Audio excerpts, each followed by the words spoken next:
옛날 부처님 당시 부처님의 10대 제자 중에 한 사람이고 또한 부처님의 아들이신 라올라 존자가 아주 어려서 처음으로 부처님을 찾아가서 부처님께 말씀드리기를, 아버님, 저에게 물려줄 유산을 말씀해 주십시오 그랬습니다.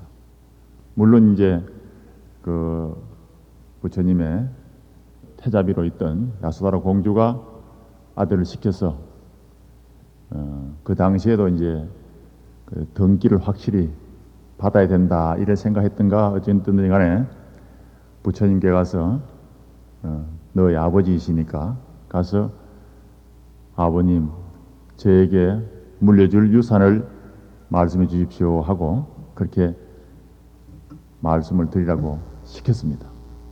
그래서 이 어린 나올라가 부처님한테 가서 아버님, 저에게 물려줄 유산을 말씀해 주십시오 하고 당돌하게 얘기를 했습니다.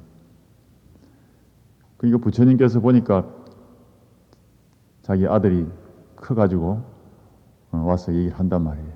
그러니까 이제 자기 어머니가 시켰구나 하는 이제 속셈을 알고는 그 라오라를 붙들고 머리를 깎고 삭발하고 출가를 시키라 했습니다. 그래가지고 라올라가 그냥 아버지 한번 데리고 왔다가 졸지에 강제로 삭발을 당하고 출가하는 몸이 되었습니다. 그 처음에는 이제 철이 없어가지고 배가 고프다고 울고 여러 가지 애를 태웠는데 점점 철이 들다 보니까 그 공부하는 큰 존자 스님들을 보니까 참 부럽기도 하고 또 자기도 법문을 하도 많이 듣다 보니까 부처님이 뭔가 한마디 일러주면은 나도 깨달음을 얻고 아라한이 되지 않겠는가 기대를 걸고는 부처님께 찾아와서 이제 말씀을 드립니다. 부처님이시여, 저를 위해서 무상설법을 들려주십시오 하고 이제 간청을 합니다. 그때 부처님께서는 그 라올라에게 이와 같이 묻습니다. 라올라여, 그대가 남을 위해서 오온을 가르친 적이 있느냐? 오온은 반야심경에 나오지 않습니까? 여러분들은 이제 기초 교리 시간에 오온이라든가 여러 가지 그런 걸 쭉 들었을 거예요. 그러니까 라올라도 법문은 많이 들었지만은 오온을 남에게 가르친 적은 없거든요. 가르친 적이 없습니다. 무상설법을 듣고자 하거든 남에게 가서 오온을 가르치고 오너라 그랬습니다. 그래서 이제 마음속으로 오온에 대해서 정리를 해가지고 저 공터에 가서 많은 사람을 모아놓고 오온에 대해서 설법을 했습니다. 그리고 와서 다시 부처님께 부처님이시여 오온을 가르치고 왔습니다. 저를 위하여 위 없이 높은 법문을 들려주십시오 그랬습니다. 그때에 부처님께서는 라올라여, 그대가 남을 위해서 육권을 가르친 적이 있느냐 그랬습니다. 육권도 다 나오죠. 반야심경에 다 나오지 않습니까? 남을 위해 가르친 적은 없습니다. 그러면 자네가 가서 남을 위해서 육권을 가르치고 오너라. 그러면 내가 높은 법문을 들려주도록 하겠다 그랬습니다. 그리고 또 저 공터에 가서 라올라 스님이 많은 사람들에게 육권을 가르치고 왔습니다. 그리고 또 이제 부처님께 와서 부처님이시여 육권을 가르치고 왔습니다. 저를 위하여 위 없이 높은 설법을 들려주십시오. 은하에 오도한다 말이 있지 않습니까? 그 도를 깊이 닦다 보면은 한마디 그 말이 탁 그 시절 인연이 되면은 도를 깨닫는 그런 인연을 맺거든요. 그리고 이제 라올라 전자도 부처님께서 한마디 해주가지고 도를 깨닫는 그런 그 인연들을 많이 봤기 때문에 나도 한마디 들으면은 그냥 도가 탁 터질 것 같다 기대를 하고 왔는데 그 세 번째 이제 와서 또 그렇게 질문을 하고 법문을 청하니까 라올라여 그대가 남을 위해서 12연기를 가르친 적이 있느냐 그랬습니다. 법문을 듣기는 많이 했지만은 가르친 적은 없습니다. 그러면 가서 12연기를 가르쳐 오너라 그랬습니다. 그때 이제 또 라올라가 마음속으로 12연기에 대해서 딱 정리를 하고는 가서 공터에 가서 많은 사람을 모아놓고 12연기를 쓰라고 왔습니다. 그리고 와서 부처님께 부처님 말씀대로 12연기를 가르쳐 왔으니까 저를 위해서 위없이 높은 설법을 들려주십시오 그랬습니다. 그때 부처님께서 라올라에게 말씀하시기를 너가 가서 가르친 그 모든 법을 고요히 생각하고 그 뜻을 관찰하면서 선정을 닦아라 그랬습니다. 그래서 이제 그 오원과 육건 그리고 12연기에 대해서 조용히 참 그 뜻을 관찰하고 또 생각하면서 마음을 모아서 집중해서 선정을 닦아서 얼마 가지 않아서 깨달음을 얻었습니다. 깨달음을 얻고 아라한과를 증득했습니다. 여러 불자님들께서 이 거사림 법회에 나오셔가지고 많은 스님들에게 법문을 듣고 또 익히지 않습니까? 우리가 학습 효과를 보면은 책을 읽으면은 10% 효과가 있답니다. 그리고 이야기를 들으면은 20% 효과가 있대요. 백문의 불여인이라 영도다리가 어떻게 생겼다는 걸 책을 통해서 읽고 이야기를 듣는 것보다도 가서 보면은 30% 효과가 있답니다. 그런데 법문한 데 가서 직접 듣고 보면은 50%의 학습 효과가 있다 그랬습니다. 그리고 또 남에게 법문 들은 것을 서로 옆 사람과 토론을 하면 어떻게 되느냐? 70% 효과가 있답니다. 그래서 옛날 우리 불교 그 경전을 가르치는 강원에서는 꼭 그날 저녁에 서로 토론하는 농강 시간을 갖습니다. 거기는 서로 경전을 익히고 한 그런 대목에 대해서 강하게 자기 주장을 펴고 또 상대방의 주장을 치고 아주 강렬하게 그렇게 서로 논쟁을 벌입니다. 그렇게 해서 서로 받아들일 것은 받아들이고 또 이해할 것은 이해하고 주장할 것은 주장하고 그런 과정을 통해서 공부를 익히는데 그것이 70%의 학습 효과가 있다는 겁니다. 개인적으로 경험하면 어떻게 되느냐? 경험하면은 80% 효과가 있답니다. 만약에 어디 가서 용명경연 하면 좋다, 철야 기도를 하면 좋다, 입시진제 기절 돼가지고 많은 사람들이 가서 이제 기도를 열심히 하지 않습니까? 그 이야기 듣고 말로만 듣는 것보다도 가서 직접 체험을 하면은 80% 효과가 있다는 겁니다. 송광사에서는 정초 때 하고 7월 백중 때 일주일씩 철야 밤샘 기도를 해가지고 마지막 날 회향을 합니다. 그래서 이제 천도를 하고 그러는데 그 스님들 동안거, 하안거, 해제 때 맞춰서 그렇게 이제 기도 회향을 합니다. 이번에도 제가 그 기도할 법당에 가서 아침에 선방에 올라가기 전에 밖에 가서 합장이라도 하고 그렇게 올라가겠다 싶어서 우리 송황소 선방은 새벽 2시부터 입선에 들어갑니다.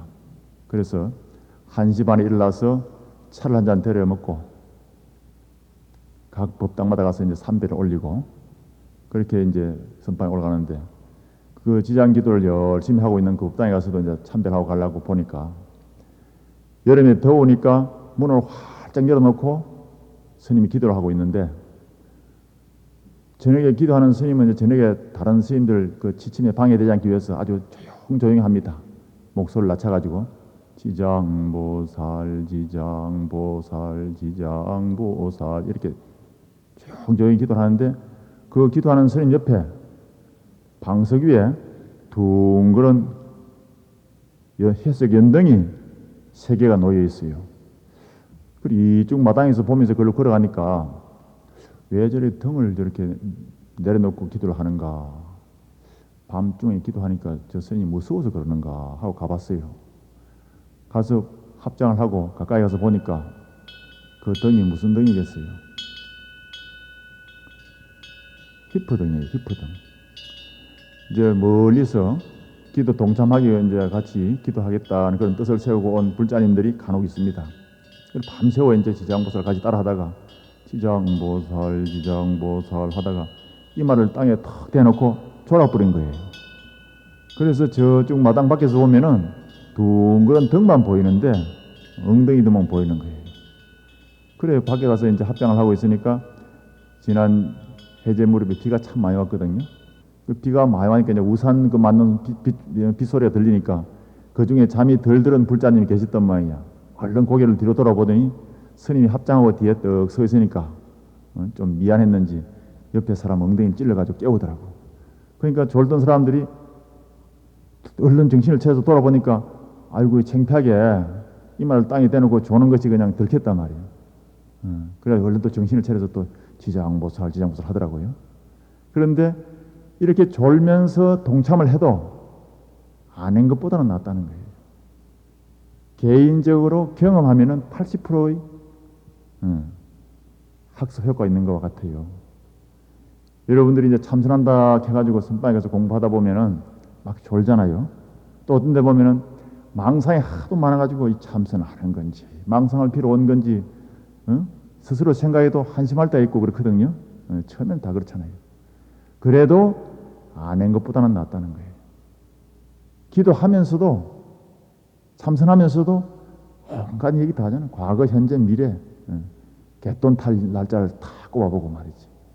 또 옛날에 또 좀 창피당했던 거기 또 떠올라가지고 또 괘씸한 생각도 들기도 하고 말이지. 그래 해도 안 한 것보다는 낫다는 거예요. 여러분들이 공부한다고 또 앉아서 있는 사람이 참선한다 하면서 졸고 있다든가 또 기도하면서 엉뚱한 그런 일 한다 해서 보통 뒤에서 흉을 보지 않습니까? 절대 흉 봐서는 안 됩니다.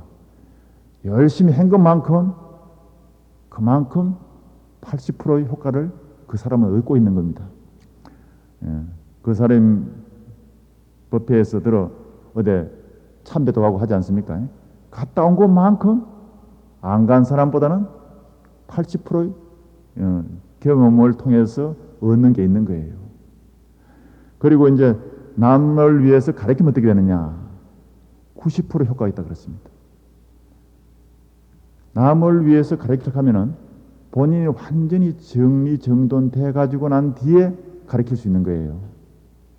그러니까 부처님께서 무상법문을 들려주면 되겠지만은 참 그 나홀라를 위해서 남을 위해서 가장 기본이 되는 오원과 육권, 12연기를 가르치고 오느라 했던 거예요. 그리고 나서는 그 오묘한 뜻을 관찰하고 마음을 가라앉혀서 고요히 생각을 모아가지고 선정을 닦아라 했거든요. 그러니까 얼마 안 가서 스스로 깨달음을 정득했던 것입니다. 왜 이런 얘기를 하느냐 하면은 그 사람 법회에 나오더라도 열심히 배우고 익힌 것을 다른 사람들에게 전해 주십시오. 다른 교회에서는 하나를 뭘 들으면은 10군데 가서 전도를 하라 한대요. 10사람에게 전도를 하다 보면 완전히 자기 것으로 소화를 시키는 겁니다. 그러니까 우리 불자님들은 최소한 3사람에게는 가서 얘기를 하고 있어요. 돌아가서 가족들에게, 옆 사람, 친구들에게 이렇게 하다 보면 내가 더 공부도 턱 돈독해지고 그만큼 또 이익이 있는 겁니다. 우리 불자들이 한 2, 3년 동안 이제 불교에 처음에 입문해가지고 기초교리라든가 의식을 익히고 나면은 최소한 절에 와서 같이 예불도 모시고 또 불공 올릴 때 천수행도 같이 할 수 있을 정도, 이 정도 익히고 난 후에는 한 5년이 지나고 난 후에는 마음 공부를 해야 됩니다. 부처님께서 우리에게 불교를 가르친 것은 마음을 깨달는 거거든요. 마음을 깨달는 것이 불교의 핵심인데 불자님들이 5년, 10년 불교에 입문해서 다녔다면서도 마음 공부를 소홀히 하면은 그 참으로 안타까운 일을 하지 않을 수 없습니다. 이 수행하는데도 복이 있어야 됩니다. 수행하는 것은 청복이라 하는데 맑은 복, 그것이 곧 공부할 수 있는 복입니다. 이 맑은 복이고 혹은 공부하는 복이라는 것은 첫째 좋은 선지식을 만나야 되고 좋은 스승을 만나야 되고 또 좋은 도반을 만나야 되고 또 도량에 나와서 정진할 수 있는 그런 인연을 맺을 수 있어야 되고 그리고 건강히 따라줘야 되고 끈기도 있어야 되고 나름대로 또 원력을 세워야 돼요. 부족하지만은 늘 내가 빠지지 않고 절에 다니면서 정진하겠다 이런 원을 자꾸 다지면은 또 그렇게 이루어집니다. 저는 다른 건 없는데 이 청복은 좀 타고난 것 같아요. 절에 와서 다른 소유문 안 보고 꾸준히 선원에 다니면서 이 선수행을 할 수 있는 게 이것도 청복이 있어 그런 게 아닌가 싶습니다. 우리나라에 있는 많은 도량, 그것도 참 최고의 명당에 자리 잡았다는 그 선방에 다니면서 꾸준히 정진할 수 있었다는 것, 그것도 하나의 청복이 있구나 생각하고 있습니다. 우리가 늘 마음속으로 정진하고 싶어도 또 건강이 따라주지 않으면은 정진을 다 못해요. 같이 열심히 저보다 열심히 정말 정진하던 그런 도반 스님들이 안 보이더라고요. 나중에 어디 만나보면은 어디 있냐 물으면은 건강이 따라주지 않아가지고 어디 포기하고 있고 뭐 그런 스님들이 계시더라고요. 그런데 그것도 자기 나름대로 원력을 세우고 꾸준히 밀고 나가면 또 그런 또 맑은 복이 채워질 텐데 중간에 도중 하차하는 그런 인연이 되면 안 되겠습니다. 그건 원력을 세우고 열심히 기원을 하면은 얼마든지 수행할 수는 있습니다. 여러 불자님들도 열심히 원을 세워서 정진하시기 바랍니다. 지금 외국 사람들이 우리나라에 와서 출가해서 선수행을 하고 있는 분이 한 80여 명 됩니다. 다 우리나라보다 잘 사는 나라, 많이 배운 사람들이 와서 그렇게 선수행을 하고 있습니다. 우리 송강사에서도 보면 미국 하버드 대학원 나온 그 현각 스님, 또 옥스퍼드 대학 나온 사람, 러시아 또 해군 장교 출신 그런 스님들이 와서 다 지내고 있는데 어떻게 얼마나 지낼만 한가 하고 이제 물어보면은 그 러시아 해군 장교 출신 스님이 그래요. 아이고 힘들다고. 러시아 군대 생활보다 더 힘들대요. 그만큼 힘들어도 와서 살고 수행하는 그것이 너무도 복이 있게 참 축복받은 것 같고 좋다는 거예요. 그 사람들은 그럽니다. 모든 종교, 철학, 과학, 문학 분야에서 마지막 종착점에 이르면은 다 풀어야 될 과제가 다 하나씩 있다는 거예요. 근데 그 과제는 오직 선으로만 해결할 수 있다고 믿는다는 거예요. 이 21세기에 위기의 이런 상황에서 이 위기를 극복할 수 있는 유일한 대안은 무엇인가 하면 오직 선수행으로만 해결할 수 있다는 겁니다. 오직 이 선을 정신을 가지고 이 세상의 모든 어려움을 극복할 수 있다는 거예요.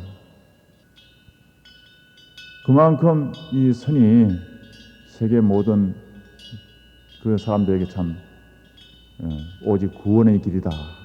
유일한 구원의 길이다. 그렇게 믿고 와서 수영하고 있는데 정작 우리는 얼마나 복된 민족인데도 저리 와서 수영하는 분이 참 적지 않습니까?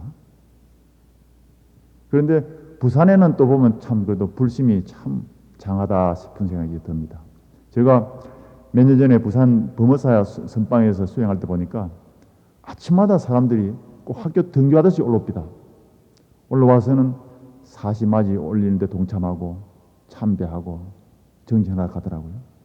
그 나는 입시철이 돼가지고 입시 기도하러 오는 사람들인가 물어보니까 그냥 좋아서 온대요. 그리고 주말이 되면은 한 600명이 와서 정진하고 가더라고요. 또 선수영 하더라고. 그건 우리나라에 어디에도 가서 찾아보기 힘든 그런 참 좋은 모습들입니다. 이 부산의 불심이 전국 사찰을 다 미기 살린다 하지 않습니까? 그만큼 아주 불심을 타고났는데 정작 우리가 마음 수행을 얼마나 잘하고 있는가 한번 돌아봐야 됩니다. 달마대사가 도를 통하고 난 뒤에 가만히 해안으로 살펴보니까 이 동양에 특히 중국의 큰 넓은 땅이 참 좋은 밭인데 거기에 정법을 심어줘야겠구나 하고 마음속으로 뜻을 세웠습니다. 처음에 중국의 불교가 건너와 가지고는 절을 많이 짓고 탑을 세우고 그러는 것이 불교를 잘 믿고 수행하는 줄 알고 그런 그 불사가 굉장히 성행했습니다. 그 달마대사가 이 마음에 심지법을 들려주겠다 하고는 이 중국 땅에 와가지고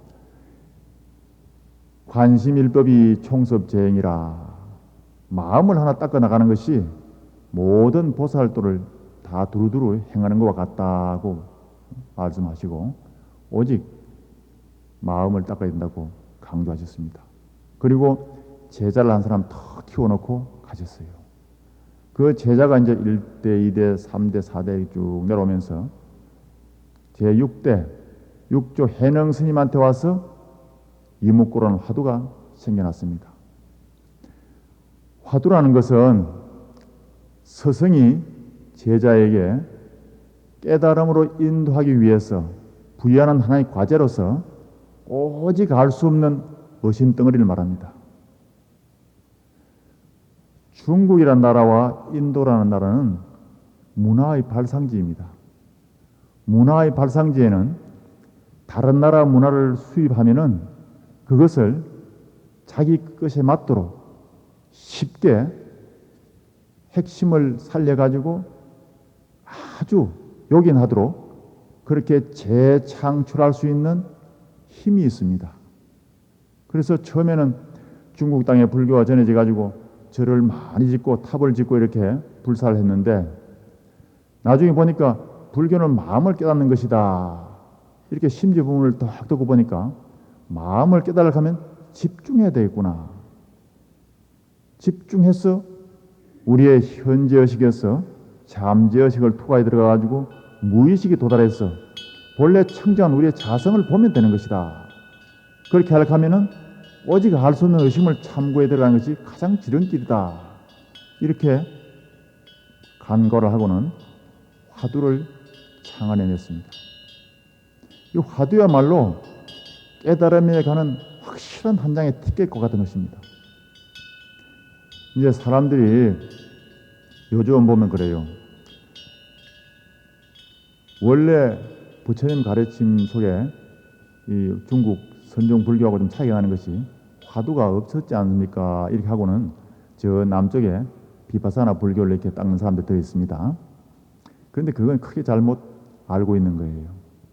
화두에 대해서 제가 다시 확실히 마음속에 여러분께서 정립이 될 수 있도록 내가 오늘 얘기를 들려드리겠습니다. 이 화두란 것은 무엇과 같으냐 하면은 인쇄술이 제일 먼저 발달된 데가 어디냐? 중국입니다. 중국에서 제일 먼저 목판을 만들어 가지고 먹칠을 해 가지고 그 위에 한지를 깔고 문지르면은 한 장씩 찍혀 나왔습니다. 우리 팔만대장경처럼 그런 경판을 만들어 놓고 인쇄를 했던 겁니다. 서양 사람들 와서 보니까 참 효율적으로 글자를 찍어내고 있거든요. 그래서 서양 사람들도 그 목판본 인쇄술을 익혔습니다. 익혀가지고 서양으로 돌아가가지고 처음에 그렇게 하다가 산업혁명을 일으켜가지고 거기에 이 인쇄소를 접목을 시키니까 삽시간에 수백 수천 장을 찍어낼 수 있는 거예요. 그렇게 해서 신문도 만들고 책도 만들고 한참 인쇄술이 이제 아주 성행을 했습니다. 그러다가 서양 사람들이 우리에게 인쇄술을 가르쳐준 종주국에 가서 중국에 가서 다시 한 수 더 배우고 오자 하고 중국을 건너왔습니다.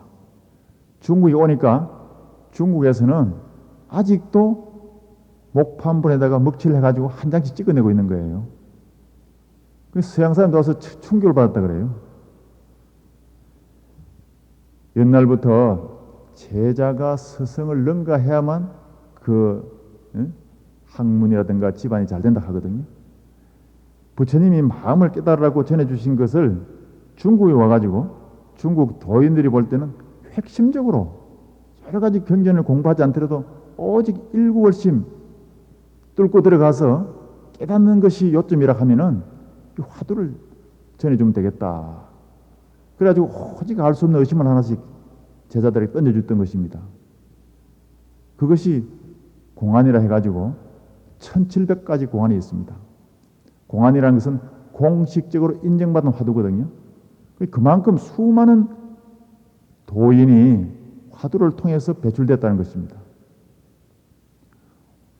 그러니까 중국이라는 나라는 문화의 발상지고 다른 나라 문화를 받아들이면은 그것을 다시 새롭게 재창출할 수 있는 그런 저력이 있기 때문에 불교는 마음을 깨닫는 것이다. 그러면 마음을 깨닫기 위해서는 더욱더 쉽고 아주 간단하고 핵심적으로 수행할 수 있는 방법이 화두법이다. 이래서 화두를 창출해냈던 것입니다. 옛날 육조 대사가 훌륭한 큰 스님이다 하고 이제 제방에 소문이 나니까 수많은 사람들이 찾아와서 법문을 듣고 했습니다. 그래서 야단법석이란 말도 육조 스님 그 시대에 생겨난 말입니다. 하도 법문대로 사람들이 많이 오니까 절집에서는 안 되고 저 들판에다가 단을 차려가지고 법문을 했던 거예요. 그래서 야단법석이 생겼던 거예요. 그 육조당의 뒤로 보면 뭐 만여 명이 모이고 아주 그건 고을 사람들이 구름같이 모여들었다 그러거든요. 그러니까 육조 대사가 훌륭한 분이다 하니까 많은 수행자가 왔는데 어느 날 보니까 육조 대사가 한 수행자가 왔는데 대대로 된 그릇이 왔다 직감이 가시거든요. 그래서 그 수행자에게 다짜고짜 무슨 물건이 이렇게 왔는가 했습니다. 이 제자가 절을 하고는 깜짝 놀랐죠. 아주 아무 말도 못했어요. 그리고 물려 나와서 8년 동안을 이 무슨 물건인가, 이 몸뚱이를 끌고 다니는 이것이 무슨 물건인고 하고 의심을 했던 것입니다. 여러분 다 같이 따라해 보십시오. 이 무엇인고, 이 무엇인고. 남학 해양 스님이라는 스님이 이 무엇인고 하면서 8년 동안 참고해가지고 깨달았습니다.